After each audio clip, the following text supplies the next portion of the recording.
welcome to another episode of the DBATE Podcast, an original podcast by DAMAC Properties, where we delve into the world of real estate right here in the UAE, but globally as well. And we've already explored the exteriors of what it takes to create a winning project. But in this particular episode, we are going to be discovering what it takes for interior design to be a winning project, not just here in the UAE, but around the world as well. And we are joined by people in the industry who are absolute experts and who can tell us the best on how to create the best project out there. So without further ado, let me introduce our guests, Fatima Al-Zabi and Noura Al-Awar. Welcome. They are both Emirati architects who founded Studio D04. Ladies, welcome. Thank you. Thank you for having us.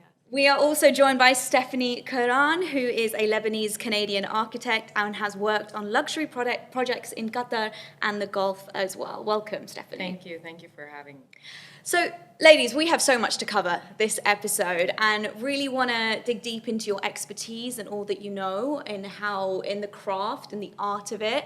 Interior design is so interesting because although it helps you discover the past of where it has been, it is also taking you on a journey of where it wants you to go. It is a story, it is a narrative that it is telling. And I would love to hear from you on your experiences of it. I mean, to start off, I guess Fatima, if you don't mind, an accomplished female woman in architecture, you're wearing multiple hats when it comes to this particular industry and art.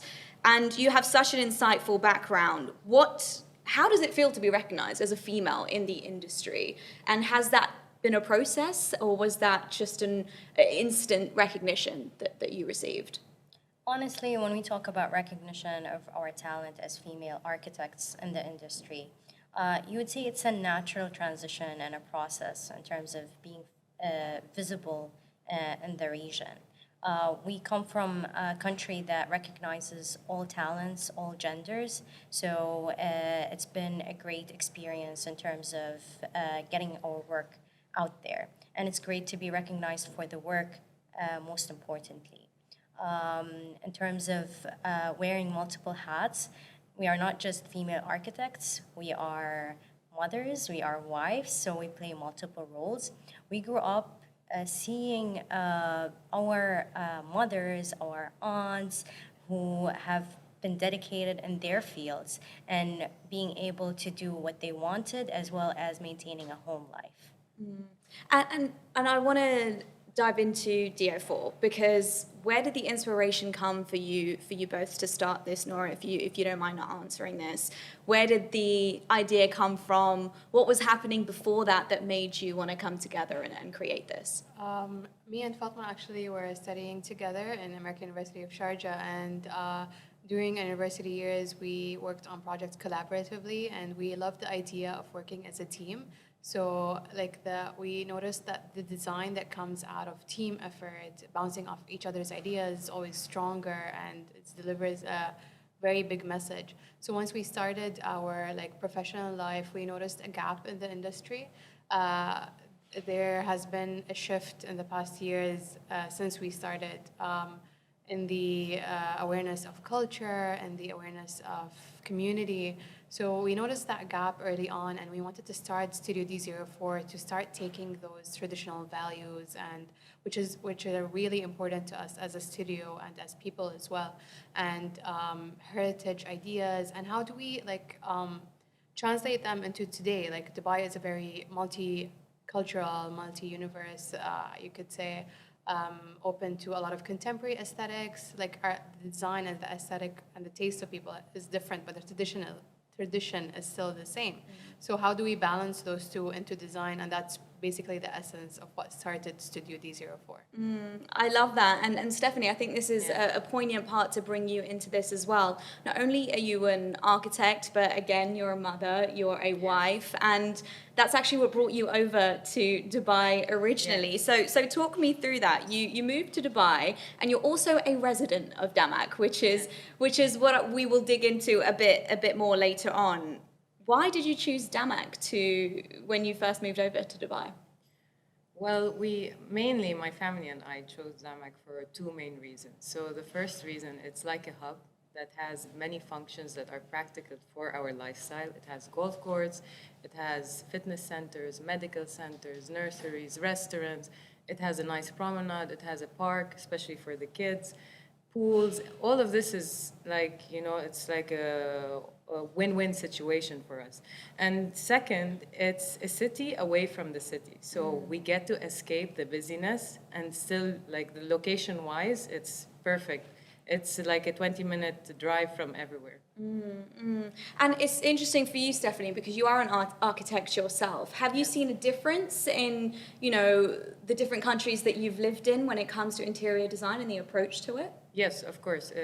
Every country has its own culture, and every country represents itself differently. But I see in Dubai, it's like a big merge of several cultures, and especially in the DAMAC Hills, it has a little bit of everything in it. It does, and we'll definitely get into that a bit later on.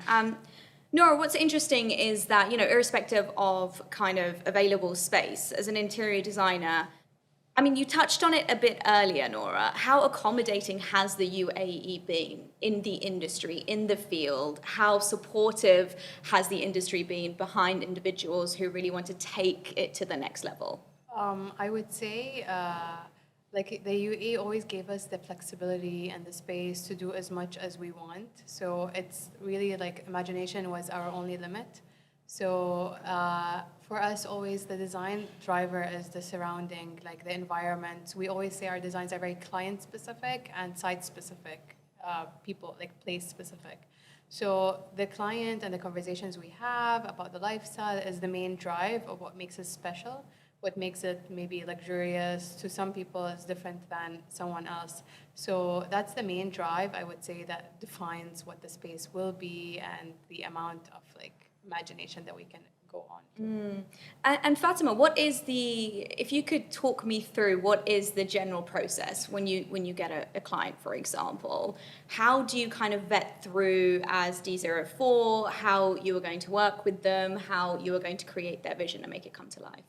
So we mainly ask them, how do they live their life? What is their lifestyle? We don't like to generalize everyone's lifestyle. We don't like produce and design that are cookie cutter. We like to make it very special, niche, and specific to that client. So we sit with them and ask them specifically, what do they like? What is their style? How do they like waking up in the morning? Do they like to wake up to the sun, or do they like to be in the darkness? So we ask these questions to understand how they live, and then we start crafting the interior for them, or even the architecture to maintain that lifestyle that they want in their home. So the main goal is to create a space for them that they feel at peace, and it's a space that's designed specifically for them, and it's not something that they have seen or have visited before. It's only tailored to their specific needs and requirements. And Stephanie, when you're looking for a new place for you and your family to move to, are there any specific things that you look for of the things that Fatima just mentioned? Yes, of course, she's right. Like, so anything that complements our lifestyle in terms of interior layout, in terms of, let's say, for example, like an open kitchen, if it complements our lifestyle or not. If you have a garden, if you don't. So it depends on each person how he wants to live and what he wants to encounter in his day-to-day life. It's absolutely personalized. And, I'm sure you have clients who have specific requests and needs. I mean, not that it's a trend whatsoever, but, a lot more people are conscious of sustainability within their homes. Could you share with me, Nora, how focused you are on that as D04 and how important it is for the industry to move forward with this focus and vision? Yeah, I think it's like a responsibility of all designers to be aware and conscious of these decisions in terms of choice of materials, in terms of furniture. And in our perspective, we see it in how do we support the community? We have a lot of in-house designers that do the crafting and the designing here, and it's in terms of the quality, it's as good as the things we get from outside. So we like to shed light always on these designers. Not only does it add value in terms of sustainability, but it also adds value to the project itself, because we are always about culture and heritage, and a lot of designers are attacking that in very creative ways. So we like to feature their pieces in our spaces a lot. We like to use materials that have grown from here, that take like that take materials from the environment and create new things from it. So like if you try to see just how much we have here and the diversity of the things that people are coming up with, it's just a huge window of sustainability without having to export things from outside, and like reducing the carbon footprint by a long time. And also like in terms of projects, people always want things fast. So having things here is actually faster for delivering projects in time, and like you don't have to think about like the freight and all of these stuff. There is a misconception generally that anything with a green tick on it is a lot more expensive. But if you are looking local, and if you are, for the long-term purposes, it is definitely the right way to go. Is it something that you mention to all clients in case this is something that they want to explore? We do that a lot because there's always a preconception that we're going to manufacture it abroad. It just sounds like more fancy, but not necessarily. We always tell them that we have very talented labor here. We have very talented niche like companies that work on the amount of detailing that we like to put in our projects. So it's not necessarily that if you work with someone abroad, it's better. On the contrary, actually, what we find is that when we work hand in hand here, with the continuous like supervision and everything, you get even better results. There's also an idea, Fatima, that luxury means going over the top. But things have really changed. I mean, we've gone for the minimalist, approach. If you look at the Kardashian household, you see very minimal around, and people are, really in awe of it because it's a simplistic lifestyle. Have you seen a particular trend of clients that have come through of recent times over the last year or two with quite a consistent pattern of what they would like? I mean, each client has their own style, their own trend that they want to establish in their home. And it's interesting to say that what they consider as luxury, to them, it's what brings them like peace, what brings them warmth, what makes them want to stay at home. So each client has a different direction in terms of style. So we try to accommodate for that. And when we like to always address simplistic design and achieving very detailed oriented execution, because we believe that's what's going to show the design in its best format. So we try to carry certain pillars, but at the same time maintaining what the client wants in terms of the interior design of their home. And speaking of personalizing, Stephanie, as someone who did move to DAMAC Hills, tell me, how do you personalize a space? What is your approach when it comes to creating a warm family environment? So there are different aspects that helped us create this warm vibe. Foremost, that we chose the right housing with the right layout in the DAMAC Hills.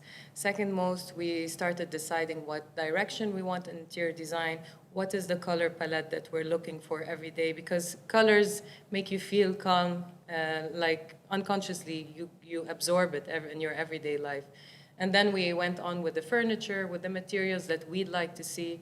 And we also added a touch of greenery. Greenery definitely gives an utmost warmth to the space. And last but not least, we went into the home accessories, photo frames, collectives we collected, and paintings, like small pieces that remind us of good memories that we had together as a family. That finally puts kind of like the final sprinkle on the cake. And I think we've spoken about sustainability and we've spoken about the simplistic approach. But then there's a whole other side to interior design, which is kind of taking over all industries at the moment, and that is AI, technology, really coming through. I feel like it's come leaps and bounds over the last year or two. Fatima, could you share with us how it has changed the process in which you work at D04, but generally on the industry as well? So for us, AI, we like to use it as a tool rather than criticizing it, saying it's going to take over the world of design. We like to integrate it within our design in terms of streamlining our process of design. We are able to deliver design and visuals to our clients faster. One of the things that we like to do in our office is actually offering our clients virtual reality tours of their home. So when you are working with us, what you receive is a 3D video of what your home is going to look like in a VR setting. So you can explore your home before it gets built. So you get a sense of what you will have in the end as an end product. So they, like, a lot of clients don't understand layouts, they don't understand plan sections. They get more of a sense of their space when they go throughout a virtual tour that we provide. Other things I would say that you can use it in streamlining your process in terms of coding, scripting. So you start embedding these tools in your design to achieve faster delivery of what you want for your client, and creating multiple options rather than just one option, and to see what's the best option you can offer with parameters that you control and input. I love that, because for me, I am the type of person, I need to see it, I need to visualize it, it needs to feel tangible. How important, Stephanie, is that for, people like ourselves who are looking to, build and create our own spaces? It completely changes the game, doesn't it? Yes, of course. Being, like Fatima said, being in the space, like virtually, gives you a feeling of what you're going to experience when your space is complete. So being able to roam around your space, go from room to room, check out the whole vibe is very important for us, especially for clients, because as she said, they're not familiar with sections and plans. It's not in their field, right? So making it come to life virtually is very important. Yeah, it's such a positive. Now, we touched on it earlier. We, as women, wear many hats. We play many roles.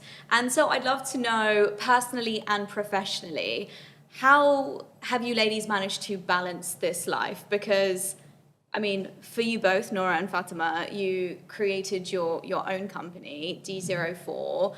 That is no easy route to take, and then at the same time balancing being a daughter, a sister, whatever it may be, all these roles. So talk me through that process. Has that been a hard or easy process for you? How do you approach it? I'll start with you, Fatima. So it's very challenging when you have your own company. I would say it's another child on its own.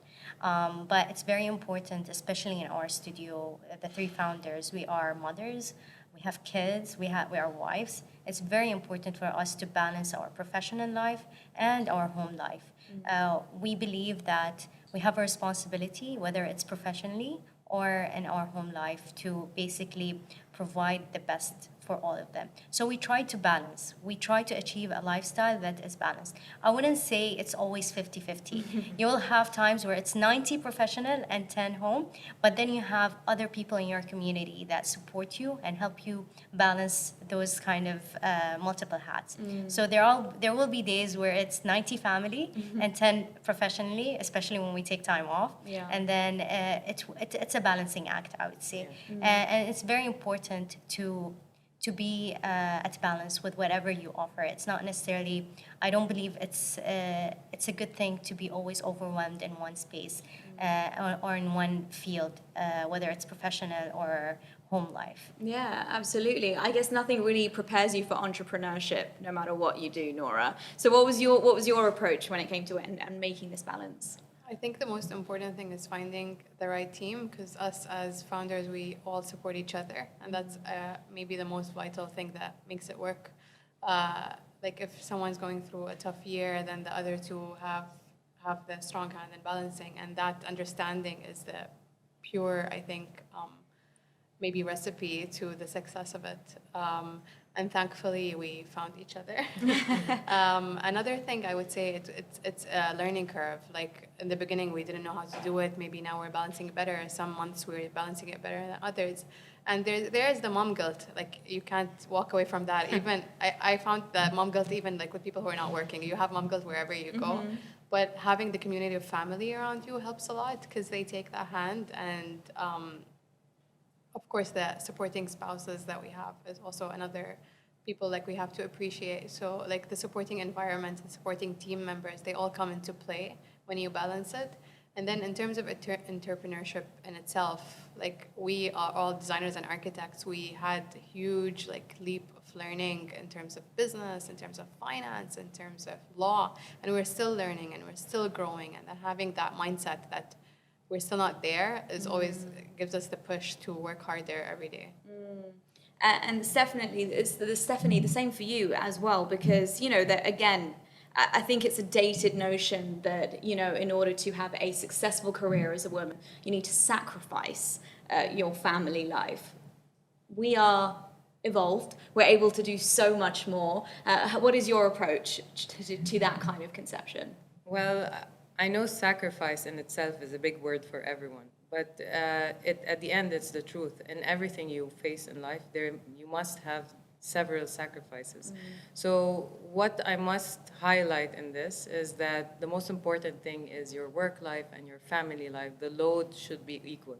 As Nora said, it's never going to be a 50-50. Some days are 90 and 10, but it should be like a balanced, smooth track, an overall balanced, smooth track, in order to achieve like mental health, to keep your mental health, to keep your family in place, and thus you will definitely have sacrifices from both baskets, right?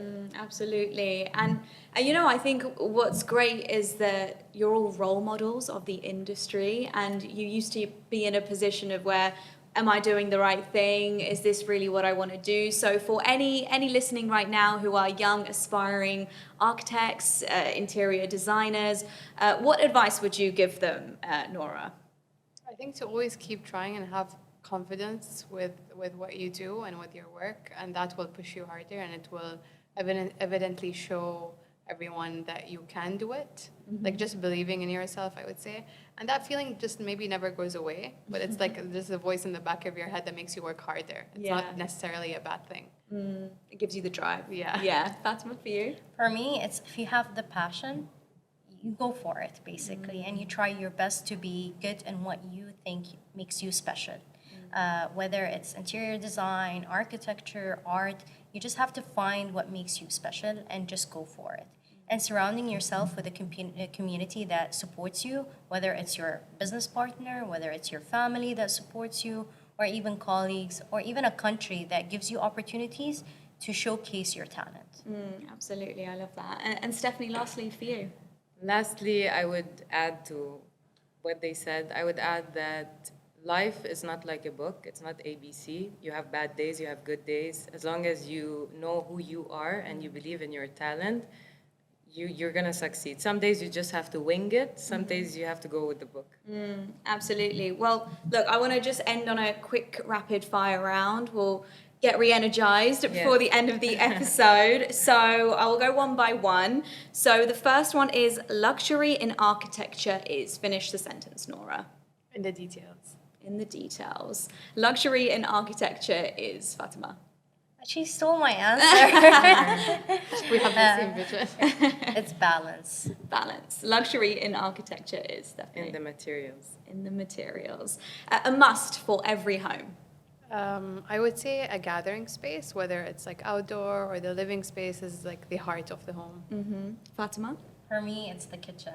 That's where the magic happens. Yeah, absolutely. So you're a cook? Yes, both of us are. Lovely. We love cooking. I'm glad someone around this table is. Stephanie, a must for every home. I was going to say the kitchen. I'm also going to say the outdoor space, the promenade that takes you to the house, and definitely love. Love, absolutely. And lastly, I think I already know the answer to this, but I'm going to ask you anyway. Is work-life balance a myth or a reality? Some days it's a myth, sometimes it's real. We try. Yeah, we do try. Fatima? It's a work in progress. Stephanie? Definitely a work in progress. Ladies, it's been a pleasure. Thank you so much for your time, for sharing your expertise. I hope you've enjoyed the episode. So thank you. Thank you for having us. Absolutely. We hope you've enjoyed this episode of the DBATE Podcast, an original podcast by DAMAC Properties. We have many more coming your way as we delve deeper into the real estate sector.